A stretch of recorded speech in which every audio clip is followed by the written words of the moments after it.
ඉතින් අපේ පාසල ලස්සන පරිසරයක පිහිටලා තියෙන්නේ වෙල්යාය පන්සල ආශ්‍රිතව අක්කර 3ක පමණ සුන්දර බිමක පිහිටලා තියෙන සුන්දර පාසලක්. ඉතින් මේ පාසලේ පළවෙනි ශ්‍රේණියේ ඉඳලා 11 ශ්‍රේණිය දක්වා පන්ති පැවැත්වෙනවා.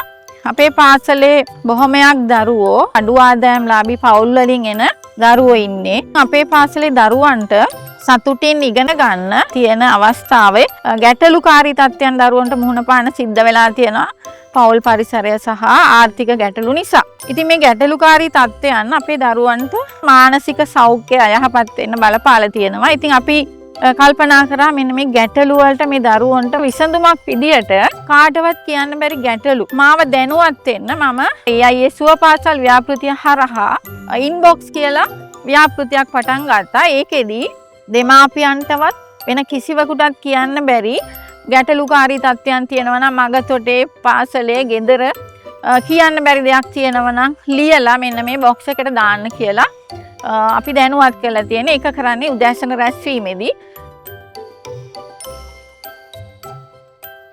ඉතින් අපි මේකෙදි සිසුන්ගේ ගැටලු කොලේක ලියලා කිව්වා දාන්න කියලා. ඊට පස්සේ විදුහල්පතිතුමිය දිනපතාම එම පෙට්ටිය විවෘත කළා දරුවන්ගේ ගැටලු හඳුනාගත්තා. දරුවන්ට ගැටලු වලට විසඳුම් ලබා දුන්නා. මේක විදුහල්පතිතුමිය විසින් පමණයි මේක පරීක්ෂා කරන්නේ.